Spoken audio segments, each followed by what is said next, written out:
I get excited every project that I'm on, every show I'm on, because it's a new opportunity to see somebody new that never saw me before. So for me, man, it's just like, it's not work to me, bro. I'm blessed. I'm very blessed to be able to now, I just walk on the stage and always get paid every time I get on the stage, bro. That's true. That is a blessing. Yeah, because I'm from Baltimore, and it was like I'm talking about, bro, they booed me so hard, bro. Like, it was old people booing me. There's people behind me. I heard boos come from behind me. I was like, the band behind me. What the hell? This is an unprofessional. DTLR Radio, your fashion, your lifestyle, your music, get plugged in with Fadam Got the Juice, live from the Unruly Sprayground studio.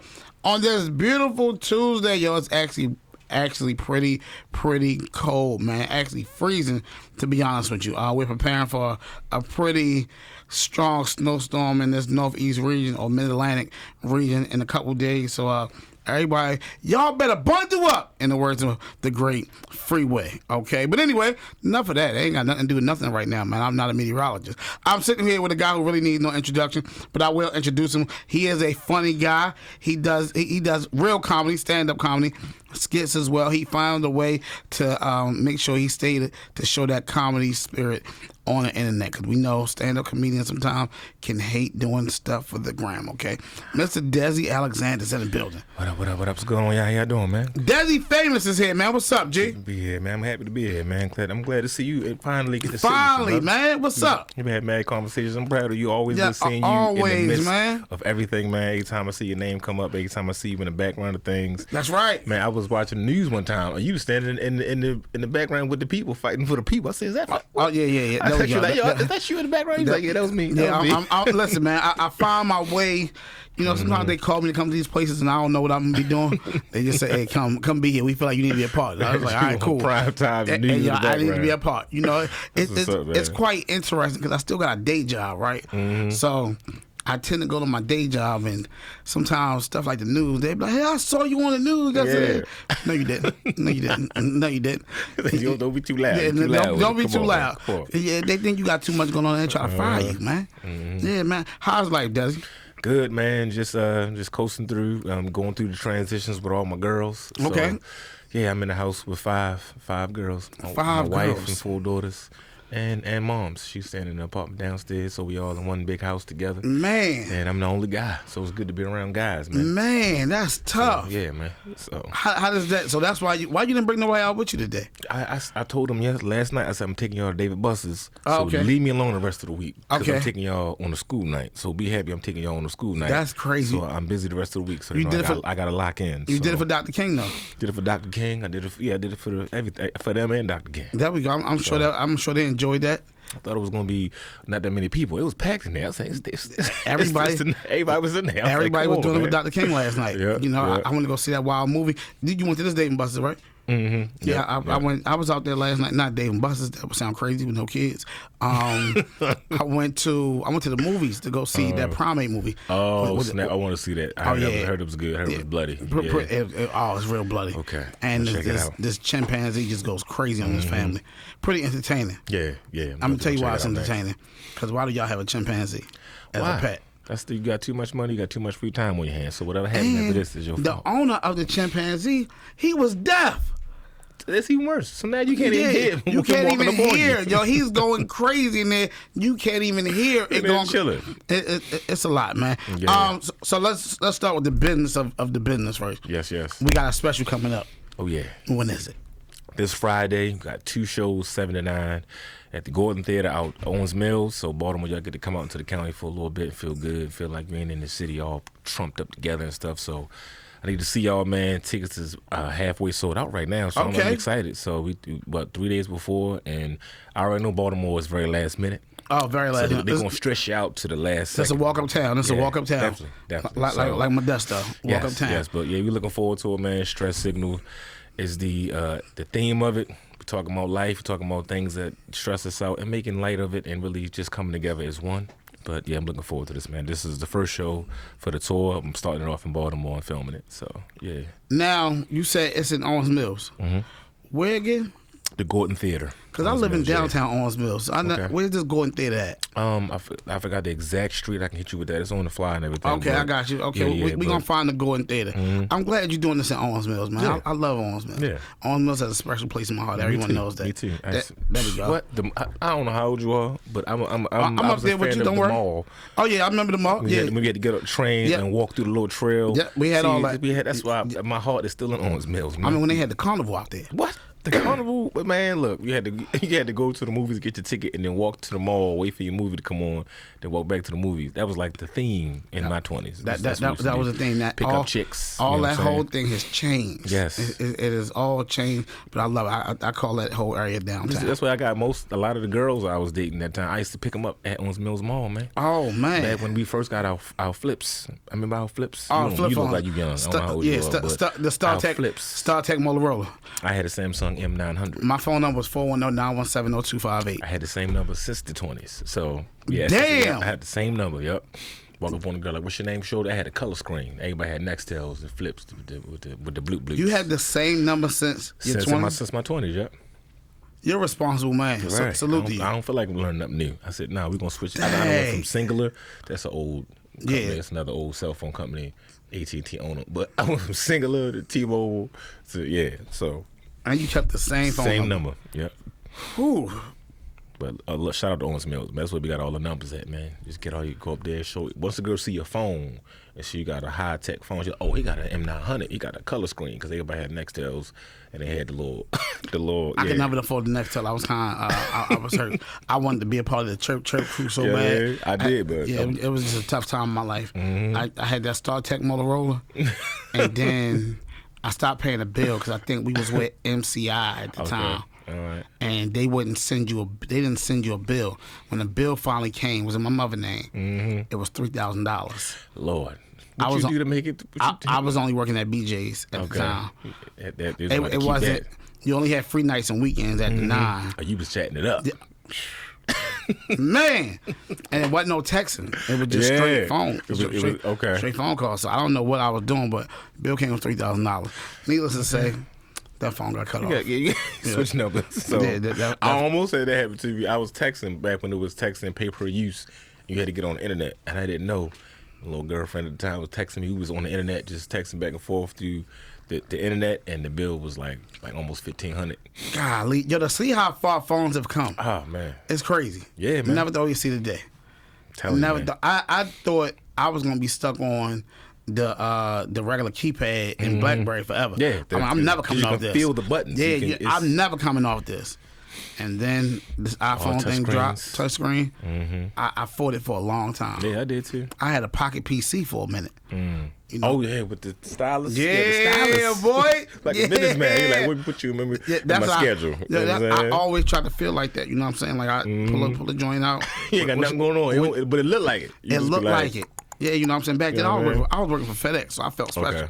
Now, mind you, I don't know why I need this phone to be working at FedEx, but hey, it made me feel good. It made me feel good. That was it. Now, Desi, how long you been doing comedy, man? Man, I've been doing comedy since 2006. So this year, 20 years. My 20th. So this is like a very special situation, man. My birthday's my 20th year doing stand up. Special. We shooting it, man. We pitching it to hella networks and everything. So. Yeah, man, this is a big deal. Man, yeah. When your birthday? 27th, but this month. Dang. So we celebrating. We lumping it all into one thing. Oh, you gonna be snowed in? I talked to God. I asked God. I said, "Hey, man, can I just get Friday?" He said, "I'm gonna see what I can do." You just get Friday. So the snow's supposed to start Saturday night. See, God be looking. So you good. So you got shows Friday and Saturday, right? Shows Friday. Just Friday. Oh, it's 2 shows though. 2 shows on Friday. 2 shows Friday. 7 o'clock and 9 o'clock. Oh yeah, you good. Yeah. 2 shows on Friday. You shout out to the Lord up above. He heard me. How many stops we got in this tour? Man, pretty much all of our places that we normally hit, but we add like a lot of like the West Coast, a lot going up north a lot. It's gonna be fun because they like always be hitting us up like, man, we don't never come on this side, especially the Midwest too. But of course, the Jerseys and New Yorks, Detroits, and all them, they like will be build out material and get better and better, get up there. But we got to start hitting them cities that people don't really see us in, man. So, that's true. Yeah, man. Because they be bored as hell. They do. They be like, we ain't got nothing to do. And when you go, and it'd be funny because we got to slow down how we talk to them. because we fast. Yeah, we they're a little behind. They're a little behind. Yeah, they're a little behind. Yeah. Now, 20 years of doing comedy. What was your 20 years ago? How did you decide like, yo, I'm about to take this serious? I think I matured fast in no understanding that the grind was just as important as when you get to that mountaintop, because we can be so goal oriented that we don't even enjoy the journey. And I just made it a point to myself when I was younger, like, yo, just relax, yo. You're gonna have your ups and your downs, but if anything, don't forget this energy that you have when you're creating and when you're getting better at it, because you're gonna get better. But just don't be hung up on just all the goals. You know what I'm saying? So I enjoy making stuff. I enjoy, sitting with other comedians, writing. Every process within comedy, man, I just love it, bro. Like, you never get old in this, to me. I've seen comedians, like, doing it for years, and they just, like, kind of bored with it, and they feel like it's a job. No, it's not like that to me, bro. Like, I get excited every project that I'm on, every show I'm on, because it's a new opportunity to see somebody new that never saw me before. So for me, man, it's just like, it's not work to me, bro. I'm blessed. I'm very blessed to be able to now, I just walk on the stage and always get paid every time I get on the stage, bro. That's true. That is a blessing. That is to get paid every time you hit the stage. Yes. That has to be a blessing. Even when you're looking out for somebody doing it for free, you be feeling weird after a while. Like, man, am I supposed to?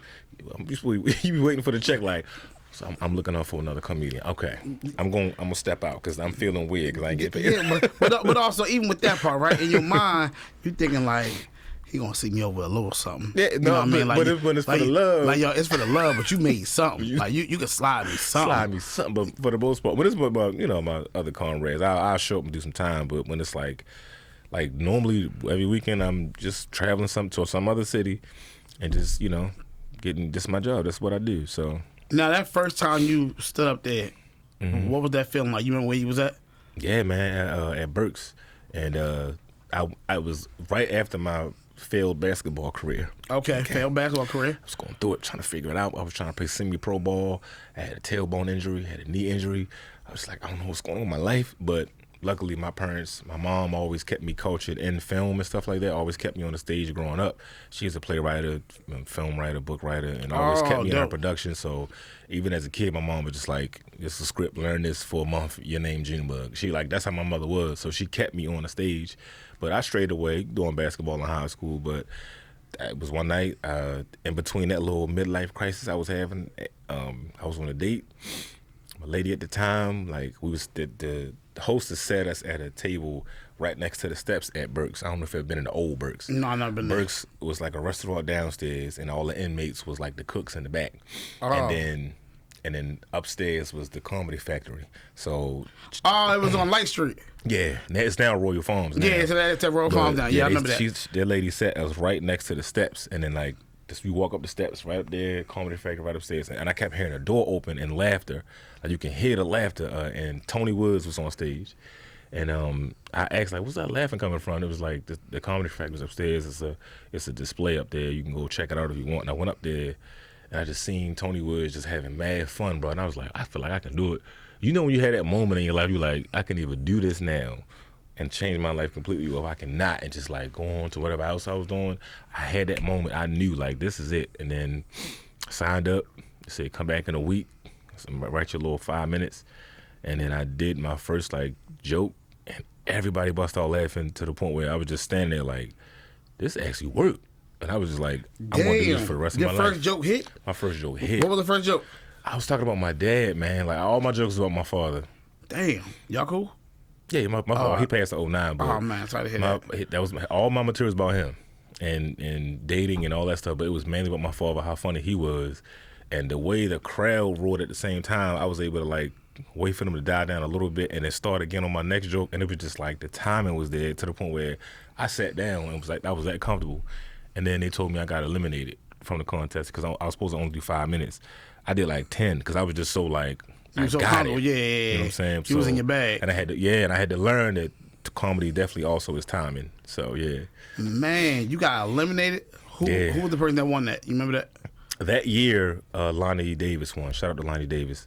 And with all respect, he was murdering. And it was like, ain't nothing I could do with that. But Alabama, shout out to Alabama. He's the first person that brought me to the stage. He called me and said, no, you gotta come back, yo. Like, how long you been doing comedy? I was like, today? He was like, man, you gotta come. Don't ever stop doing this, but don't ever sit down. Like, you ain't earned that yet.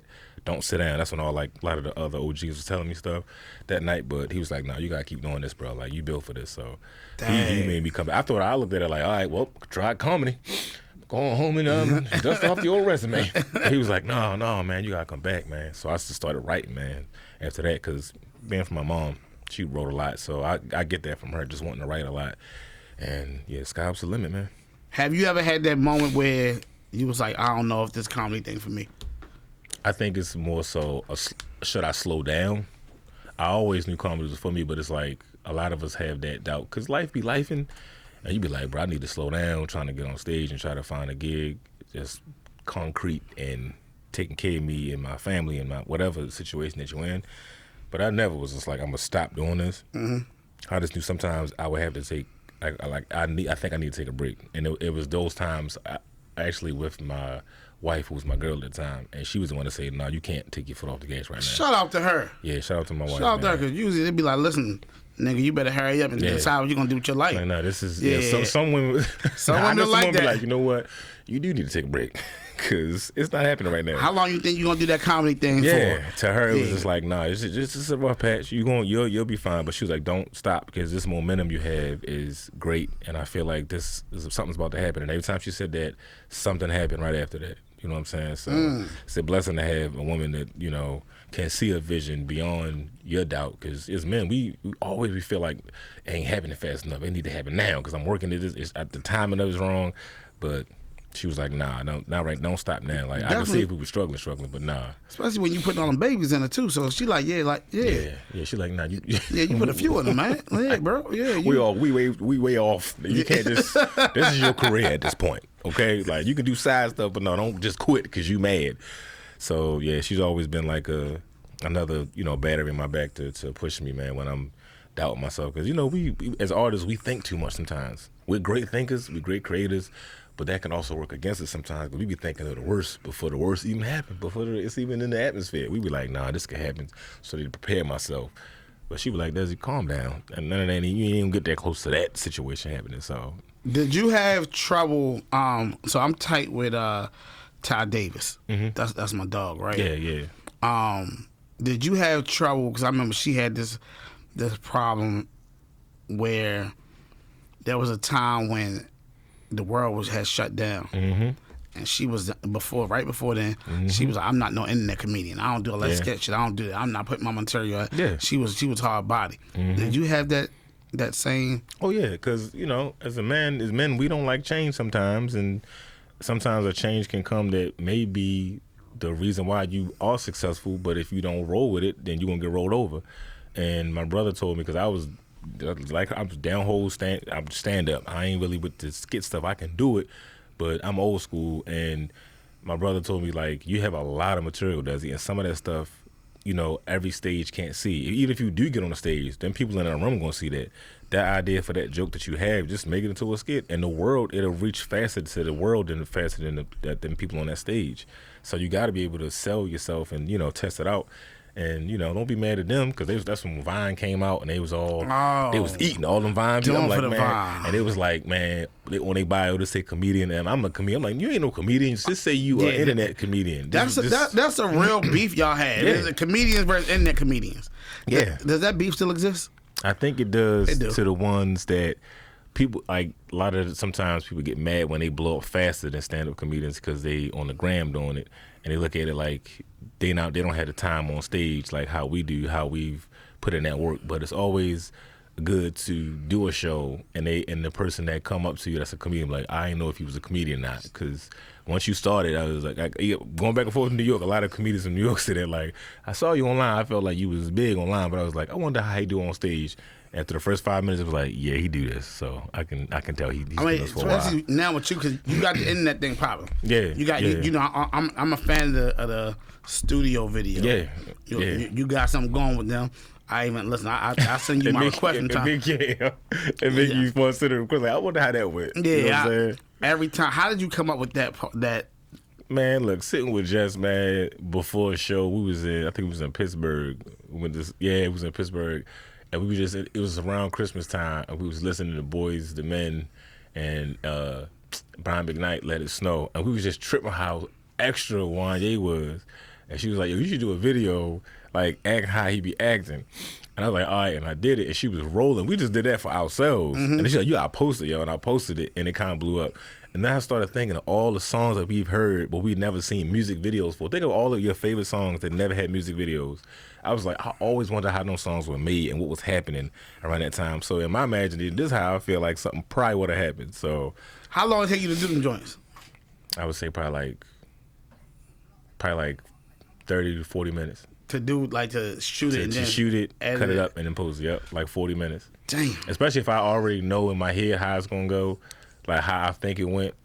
It's not that long. I want you to. I want you to do the Gerald Levert, the Leverts. The I like what you like. I like what you like, because the father comes out. I don't know which one of them it was, but he come out because I like what you like. He wilds out for no reason at all. Yeah. Sometimes you gotta watch the video or listen to the song itself and really like put yourself in the room when that stuff be happening. That's where I be getting it from, man. So, do you ever has anybody like responded to it like you was shocked that they even seen it? 4 people, the actual artists, like four of the people who reached out before. For real? I will say Tevin Campbell's team reached out to me and was like, what you did, that kind of wink actually happened. For real? And I was just joking. That was just what I imagined. He was like, no, but that really kind of happened. What song you did? You Will Know. No, is it You Will Know with all of them? You Will that Know. That song, yeah. That was Tevin Campbell? He was on that song. He was the one. Maybe he did the high voice part. Oh, yeah. And then Usher was on there. Yeah, it was a bunch of them. They was like trying Usher was trying like get up there with the OGs, and Tevin Campbell had to show him like, bro, your voice ain't my voice, bro. It ain't you ain't got that. You ain't got it. You young. I see what you're doing, but you ain't up here with me yet, bro. Who else? So we got Tevin. Who else? Who else? Damn. It was recently too. Dang, I can't even think. I saw Clue in the comments on the recent one. Clue was tripping. And it's funny how a lot of people from people on YouTube was getting at me. They get mad. For real? Yeah. Like Clue was the pioneer of the hip hop community. But I noticed it's mad New York people. Everybody from every other city just find it funny. They just like, someone may say Clue's, of course Clue's a pioneer, but the ones that's getting mad is mad New York people. I go to the comment and I go to their profile. It's NYC or Brooklyn or something in there, so it's mad New York people like, don't you ever talk about Clue again? They get mad as I don't know what, bro. So, but yeah, man. That Clue joint is crazy because the way you do the skit, I never listened to. I listen to all like, some of the me and my friends we have listened to like that. Now we don't come up with the whole scenario, but that Clue joint was so on point because you don't even realize how annoying Clue was. Actually, he was, and it was just like, damn, he did keep going. Yeah, yo. Like he was just OD, and it was just like, dog, stop. But like, let him get the verse out. But that's what we loved about mixtapes. Yeah, man. We love that. Like you realize we don't have that era no more at all. Nah, man. Like, listen to a lot of stuff in music, man. That's why I was like, and then I even this shit, 2025, I went back to like the old songs and stuff, and then like mad people was tripping off of it, so it's like you can only imagine what was going on, man. And they be having some wild stories too, man. I bet. They ain't had phones back then. They ain't had phones, and they had a lot of coke and Quaaludes. Yeah, a lot of drugs. Yeah, a lot of drugs. As creative as those songs were, like you gotta be real high to think of some of that. Yo, and then some of the songs I haven't done because I can't pick what part of the song I want to do. Because some of the songs be having so many funny parts, I haven't picked out just one part that I like the most. Sometimes I just pick it because it's one part I know is funny as I don't know what. But most of the songs that people look at me like, why you do this song here? I cannot find a certain part that I like that I want to do. You know what I'm saying? So what's the other one I think? I feel like the Earn Hall one, everybody said that was real. And now he missing. See, That's crazy. Everybody's like, the Earn Hall was definitely real. I know he said that. I want to see Usher and Alicia Keys, my boo. Okay. Because there's a part.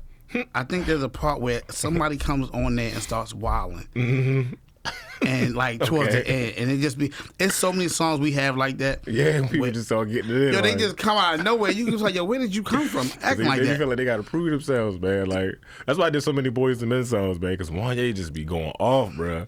Man, that Boys the Men joint with the deep voice one.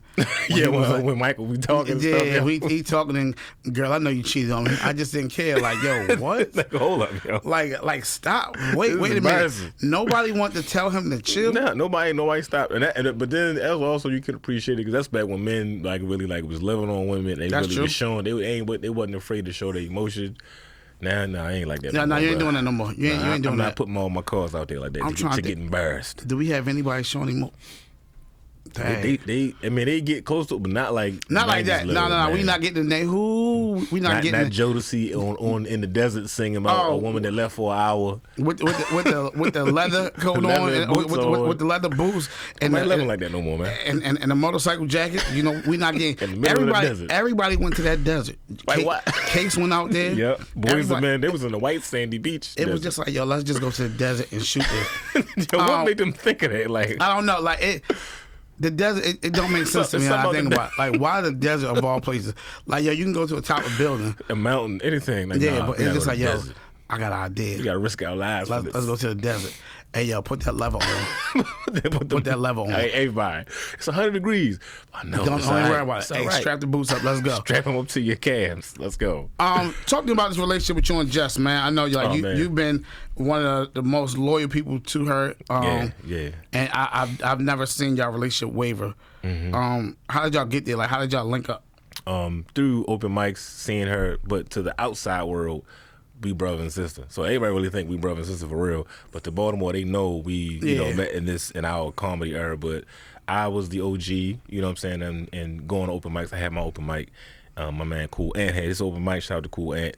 And we was all just in those circles, just getting our material together, man, just sharpening our swords. And I will always see Jess in there, just like taking notes. She always liked to write, like physically write. And she would sit there. She would get on stage, do time, sit down, she would sit there afterwards, network with us, and I would give her pointers. I would always give her little gestures, how to change something or shift something.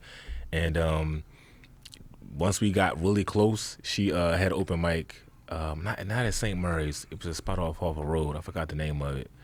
It was like burgundy on the inside of it. That's Sullivan's joint? I forgot the name of it. She used to have a the Comedy Cellar joint. Not the Comedy Cellar. It was up the street from the Comedy Cellar. Okay. But I know it was a restaurant, and she would have her open mics in there, and she would always ask me to headline them because she was using that hosting gig to get better at her stage presence and find her timing. While I was like teaching real heavy at the time, and I had material, so she was like, "You could just headline and get all your material out. I can get all my material out hosting." And we did that like every week, stayed in contact with each other, and I just became her brother, like in comedy for real. And she was like, once I start like going on tour and stuff, I want to take you with me. I was like, all right, cool, that's what's up. And I've heard that 1,000 times. You hear that a lot. For sure. Because you're good at what you do. And you open for like one of the legends. They're like, I'm going to take you on tour for the rest of your life. You're going to be set. You be like, man. And after a while, I took it as a compliment, but I was just like, hey, I'm just glad to hear somebody feel good enough to, and then just called me like, you wanted to quit your job, bro. Like, we got some work to do. So damn, for real? And that was 2017, the year my Zoe was born. So she was born in September, and that September I went on tour. So every weekend after that, I was gone. You quit your job? Yeah, I went in and put my 4-hour notice. I was like, this is my last day. So what'd your wife say about that? She was cool with? She said, I told you. Oh, okay. So this was around the time I had quit my teaching job that was like 9 to 5 teaching. That's when I was like, I think I made a mistake because I was like Uber driving and just doing random gigs, and then I maxed out a credit card and went to LA, and I maxed out a credit card and went to Atlanta, and that was like the best max out I ever did in my life because that mattered. Like, some people want to take a chance. I was like, I know I'm good at this. I'm gonna just take this credit card and just beg everybody to get on stage at all these places. And when I went to LA, that was like one of the best things that happened because I got to know all these other comedians like Kev on stage, Tahir, who else? Ron G. All them LA comedians, they kind of like swarmed me. It was like, nah, like you dope, bro. Like, I almost moved to LA. I was like that close. I was like, man, I almost moved to LA. That's how, because I was killing every stage and it felt so good because nobody talk like us. You know what I'm saying? That's true. When people hear a Baltimore comedian and they're good, people fall in love with us, bro. Everywhere we go, and I had to slow down. I was like, let me just, and I kept those contacts, all those cities I've been to. Atlanta too. Atlanta love us too, and wifey was like, I knew this was gonna happen. I took her with me too, right when she was pregnant around that time, right before that happened. But that little window of when I quit teaching in 2016 to 17 is when I was like I was overthinking it. Like maybe I shouldn't have quit. Maybe I should have, because I was Uber driving and stuff and just like hitting stages. And then, wifey was like, no, that was around that time. She said, no, don't quit. No, this is what you know. And my mother, of course, was like, I'm living with her, so I don't even, as men, we don't want to live with our mother and be with a girl. I'm like, but it was that time that I had to like go through that. But when you a man with a plan, like, women love that when they see you got motion, even if the motion ain't motioning, they know like, nah, he got something about to happen with him.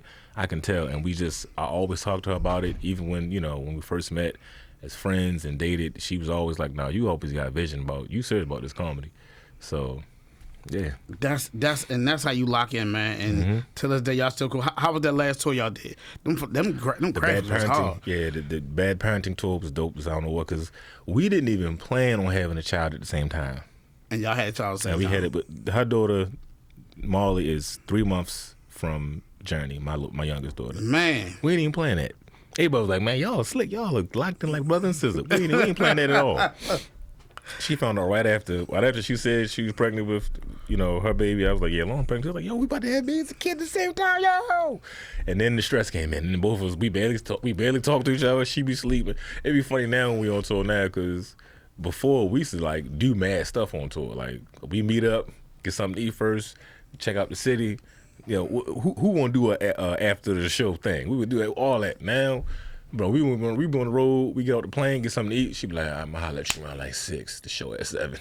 That's it. Now this is parents. Now we all the way parents. We started now. Over again. And on top of that, we ain't young no more. So to be going outside on these roads like that. Yeah, man. Like one of my guys was just on the tour with a comedian, and he thinking he gonna book this man for all these after parties, and I'm like, oh, you don't know how the comedy world works. Nah, man.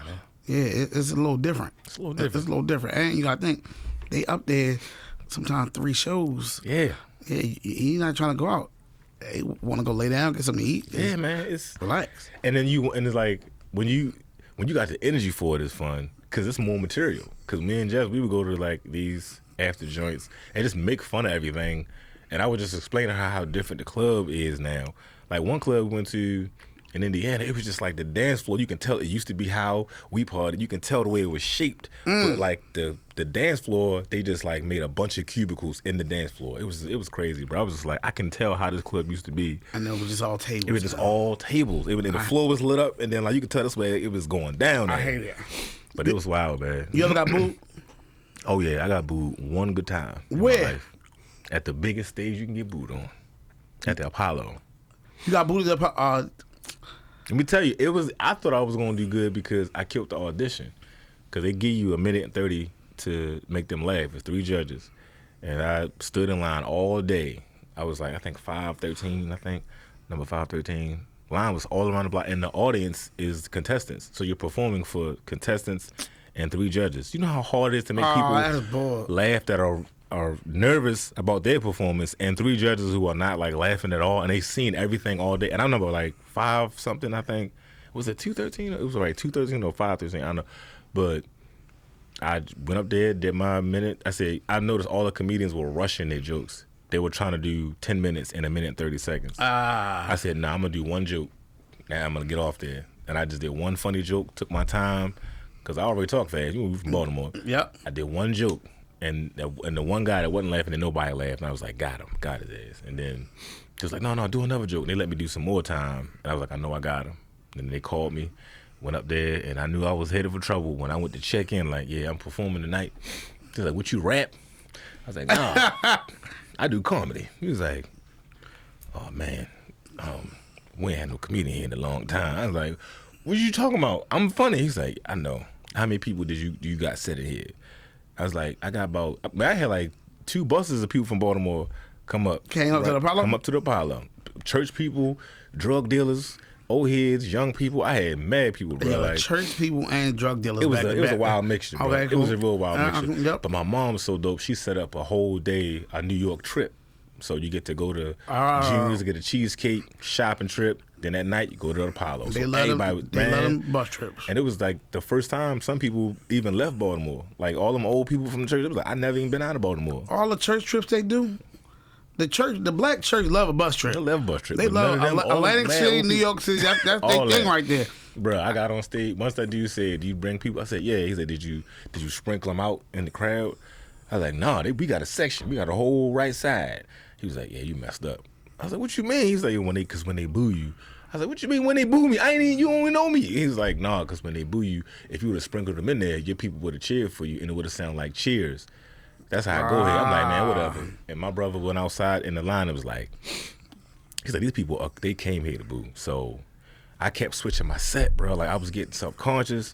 I had like 5 different sets, bro. I started changing. I'm gonna do this first. I'm gonna do this. That's the curse of writing, being a good writer. You get indecisive. So once I got right before me was this little white girl, and she had a piano, and she was doing an original song, and they booed her. I said, damn. This little white girl, she ain't even do nothing to nobody. The only thing that saved you at the Apollo is if you go a church song. Got to go gospel, That's man. the only way to go at the Apollo. You gotta go gospel. After you rub on that, the wood was still there, pause. So after you rub on the creepy wood, you gotta go and you gotta go church. But I felt good because the first joke I did, everybody chuckled, everybody laughed. It was a build-up laugh. I was like, all right, cool. I was like, yeah, because I'm from Baltimore, and it was just like, yeah. Like, I'm talking about, bro, they booed me so hard, bro. Like, it was old people booing me. There's people behind me. I heard boos coming from behind me. I was like, the band behind me. What the hell is this? Unprofessional. And then the Sandman came out. That nigga on Tim's. And it was just so much going on. It was just a lot. And then normally my brother had something inspirational to say, but he was like, just go on a walk somewhere. Just go ahead. I walked up, I kicked that back door open. I just walking around in Harlem, cussing people out. I was just so mad, yo. I couldn't believe it. But he was like, yo, and I realized it was a boo track in there that they had. Because while I was getting booed, Baltimore stood up for me. That's why I love Baltimore. I'm talking about Baltimore stood up and was like, we'll F anybody up in here. They was like threatening people, and people from Harlem started sitting there like, these Baltimore niggas is crazy. Like, they was like really in this section threatening people from Harlem in Harlem. They even went outside and was chanting F Harlem outside of the Apollo. God dang. The old people, the church people, everybody. Just off of a boo? Off because they was booing me. Yeah, I know, but they was like, you booing Baltimore. You not gonna mess with one of us. That was kind of risky. It was real risky. But none of ain't nobody do nothing. That was good, man. So, that was like a test of time, because at that point, that was one of them points I was like, I've been doing good all my whole career, and then this happened. And this was 2016, and like literally like next year, 2017, I went on tour with Jess. Like, that was like that moment of, that was all happening, and around that time I was thinking about stopping. And what's the craziest thing has happened with you on tour that you've seen or that has happened? Like, you missed a flight, you had to drive to another city. Craziest tour story you got for me? One of them was this possum that wouldn't leave the show. A possum? It was in, I did that club, I forgot the name of the club. I think it's the Off the Hook Comedy Club out in San Antonio. This possum would just not leave. It was everywhere in the room. For some reason, everybody. Then it got to the point where I was about to bring Jess on stage. It was above us I forgot what they call it. This possum wouldn't leave us alone. It was just everywhere. People was running around in the show, screaming. Just big, giant gray possum in the show. The show was like at a giant warehouse, but it was a comedy club. But he was like, please don't tell nobody about this. I'm like, yo. I couldn't help but to talk about it. Jess was like, just keep doing material till they catch it. So I had to stay on stage like an extra 20 minutes while somebody took a broom and tried to catch it. They ran out of the hole in the back, came back out. I just brought Jess out like, yo, you got to just like perform with the possum in here. Jess was pissed. I almost gotten threatened at one club because like it was that club that I forgot his name, got attacked on stage, and the security kept saying, if you get scared, just say you want bottled water. They just kept telling me that. It was just like, you see a lot of stuff on the road. Like, what? If you get scared, bottled water is a safe word? That's a safe word. I was like, what are you talking about? What I'm going to be scared? What's the comedy show? And it was like, nah, you don't understand what happened here before. Somebody got... They said, you don't know what happened to the last security guard. Yeah. pretty much. Man, what happened to the last security guard? Man, we had one dude. We went to one after party. The dude, it was funny because we thought this dude was drunk because his friend picked him up and then put him over his shoulder and then walked down the steps out of the VIP. Obviously, he was a dude that had mad money in the city. And then Jess was like making fun of him, laughing all loud. Whole time, this nigga was in a wheelchair. This guy couldn't walk. So we thought he was that drunk. Like, we was making fun of him. He was like, just this ain't funny. Just like he couldn't control none of that. It was wild. You go to these cities and their norm it'd be wild to us, man. Some stuff we be seeing. So the dude in the wheelchair had the money. He was the dude with the money. So that's why people just like took him around the club, and then he'd be like, "What's up, girl? How you doing?" And he'd be hanging over a dude back. And the girls knew who he was. The girls knew who he was. That makes sense though. Now that I think about it, because I think he in a wheelchair, so he has a disability, which means he get a disability check. Yeah, and he was selling drugs. And he was selling drugs, hanging out the wheelchair. Yeah, that was like Snoop and Training Day. Like he had the money. One club, I think we was in Indiana. I felt like we time traveled, bruh. Because everybody had on like FUBU and like Maurice Malone and stuff. Nobody had clothes within that year on in the club. It was amazing. Like we was like looking at everybody like, was it a 90s comedy show? No, it wasn't no 90s, nothing. Okay. It was just club. People had on like Tommy Hilfiger and stuff. It was like, yo, did we travel through time or something? Everybody was mad country. And the stuff we had, I was like, man, where y'all from? Y'all got what them is?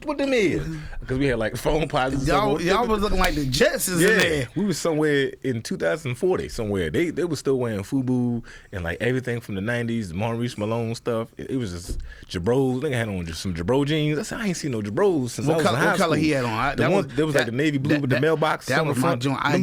I had every flavor of them joints.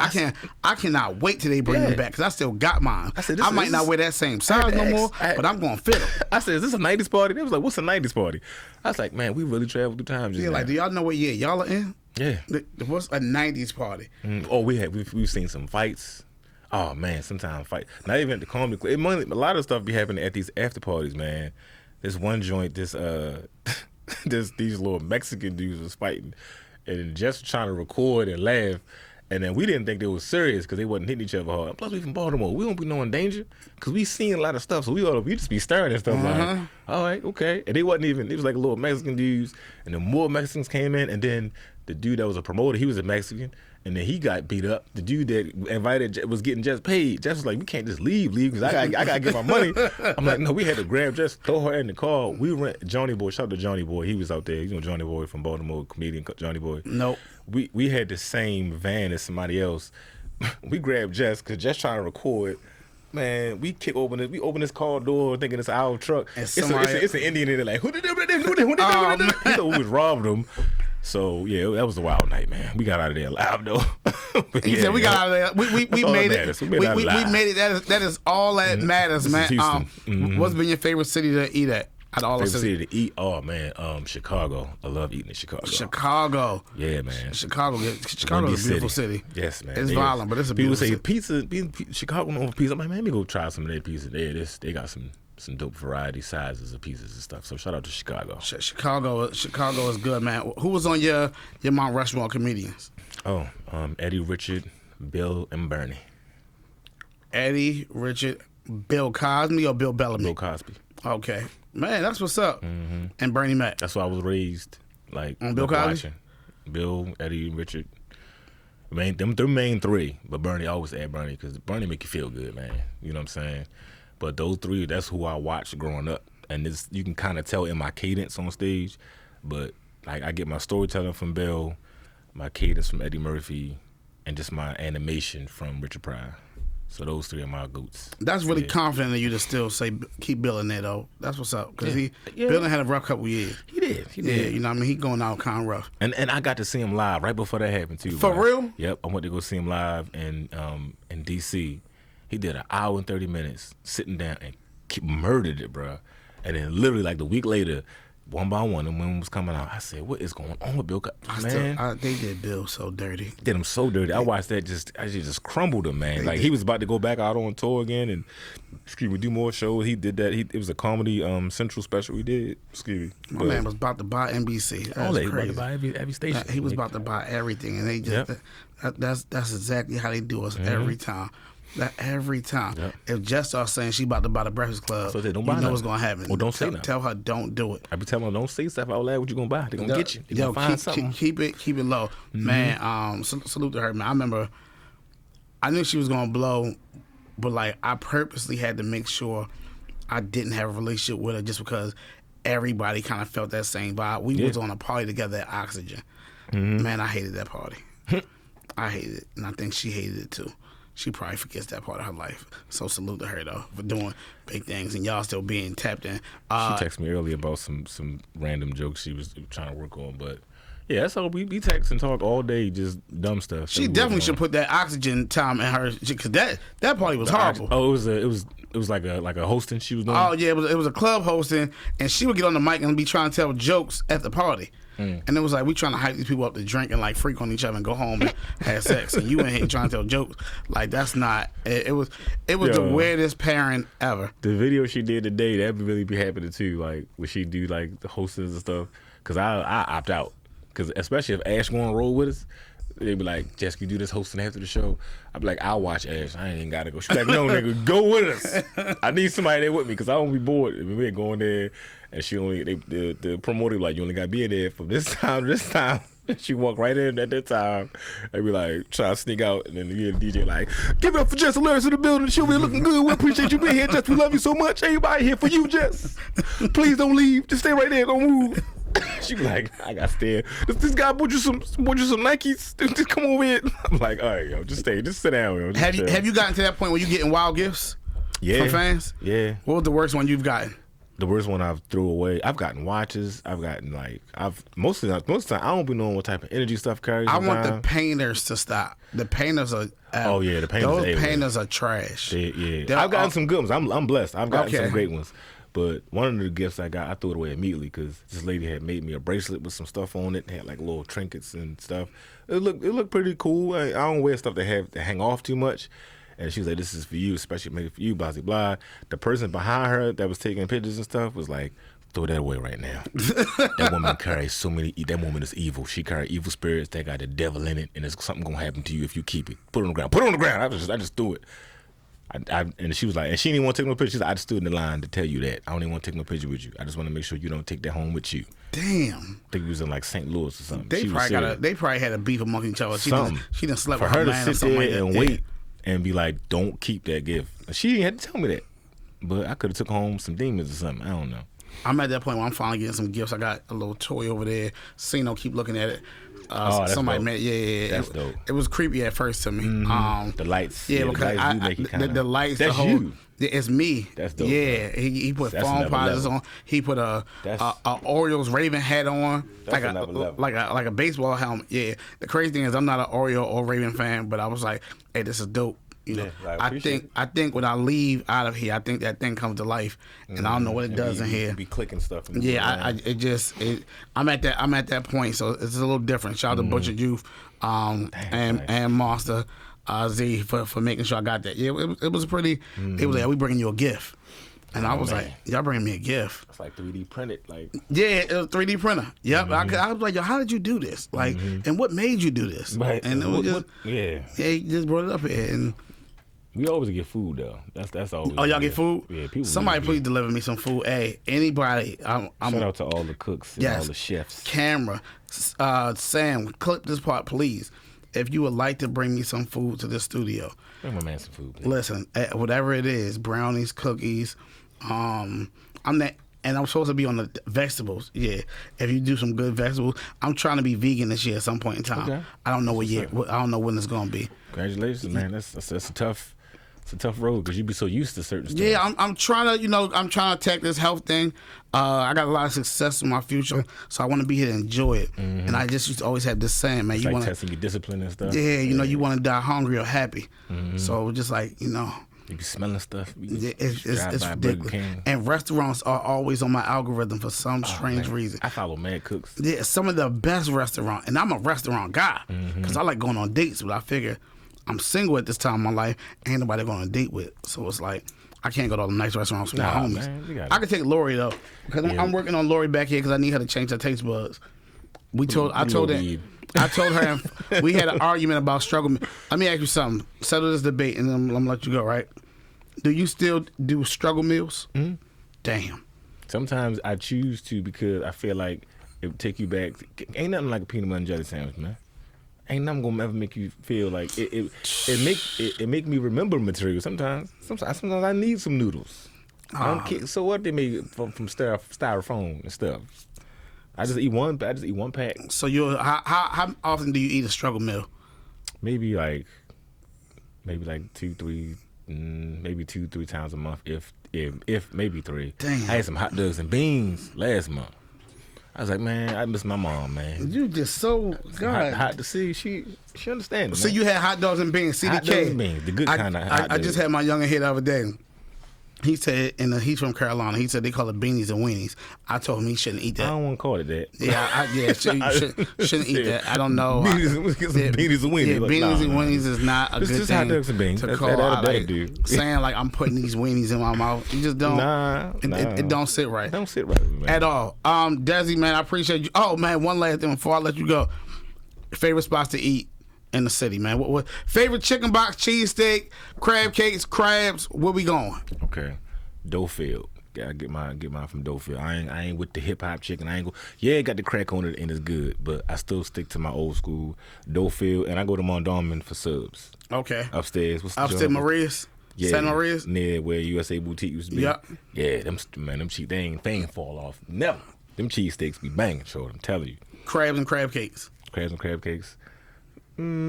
What's that spot off of Liberty Heights? Right, when you hit the dip, Northern Parkway, and the bam, it's right there on the side, and they got the orange writing on the left. On the right, when you coming down hit Northern Parkway right here, come down Liberty Road, and then like less than a mile, it's right there. It got the red writing. Oh, it's on the right when you make the right off Northern Parkway. Yeah, right. Is that a Sea King? I forgot the name of it. That make me want it's next to the gas station. Yeah, it's next to the gas station. Yeah, getting crabs next to the gas station. Okay. I'm about to go there this weekend, man. And crab cakes. Mm-hmm. Crab cakes, I will say, sometimes I go to Rusty Scuppers. For crab cake? Yeah, I used to go to Corinthians. For crab cakes? Yeah.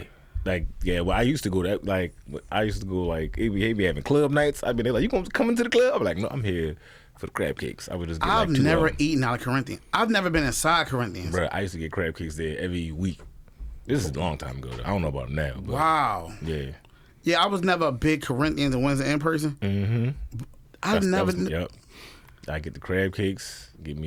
I was wild. I was drinking Smirnoff Ices too. I was wild. Smirnoff Ice. Yeah, Smirnoff Ice. Yeah, they was good though. Like I don't really like. I was wild. I was a Smirnoff Ice. I was a Cassin Cream. Okay. Yeah. E&J Cassin Cream. I loved it. I was drinking Smirnoff.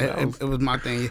When they came out that Smirnoff Ice, that was a win though. What was going on in my life? Yeah, it was big joint, not the little 6-pack. I was getting one big joint. I would just sit in the house, watch comedy stuff, and just eat my crab cakes, man. I remember when they had the St. Ives coolers. Them joints was hitting. Well, listen, man, I appreciate you for being here today, Desi. Yes, sir. Once again, Friday night, we outside. Owens Mills. What's the spot called again? The Gordon Theater. The Gordon Theater. Make sure you get your tickets. It's 2 shows. 7 o'clock, 9 o'clock. Enjoy it before you get snowed in. Yes. And when you supposed to hit the road? Back as early as late February. Late February. Yeah. So I'm trying to spend as much time with the fam as I can because I'm about to be gone. He gonna be gone. So guess what? Make sure y'all tap in now, man. Desi, we proud of you. I always repost your stuff when I see it because it's funny. It's funny, and I need the world to know that it's funny. You know what I'm saying? That's all. That's it. That's all, man. Let the people know where to follow you at, Desi. Desi Famous for Real on Instagram. Desi Alexander on Facebook. Desi Famous for Real Twitter. No, Desi 4018 on Twitter. Same thing on TikTok. So I ain't gonna lie and tell you, I used to get you on the other Desi mixed up a lot. Desi Banks. Sure did. That happened sometimes. Sure did. Yep. When they used to say Desi, I go, yeah. And they were just like, no, nigga. We got a Desi here. Yeah. You got some people that really love you. That's what's up. I appreciate it. They be, man, they ride, man. Yeah, that's why I love Baltimore, man. Baltimore gonna fight for a brother, man. So like, Desi, they said, no, nigga. Our Desi. Yeah, it's a Desi we got here. Mm-hmm. Yeah, he the one that took him and Jess roll together. It was like, all right, y'all got it. You know what I'm saying? Hey, I don't want no more trouble. But I corrected that real quick. But listen, thank you for being here. Listen, don't forget, y'all. Make sure y'all get them tickets. You need something to do before you get snowed in. And it's just going to be a great show, man. It's going to be a really, really, really great show. Why you do it there, not the Comedy Factory? Or is that a messy question? No, that's film purposes. They want to, with the theater view. Okay. I got to go to this place. I suggested that first. I was like, I'm going to go to the Comedy Factory. It was like, nah, we wanted to be... The motif got to be with that big ass Baltimore sign in the back. Yeah, but they want that theater. Okay. The showmanship. I didn't even know that theater was out on Owens Mills. I thought I knew all the Owens. They called me the mayor out there, and I didn't even know. Yeah. I'm gonna have to look into that. All right. Yeah. Well, listen, man. Let's keep it going right here on DTLR Radio. You heard? Happy New Year, baby.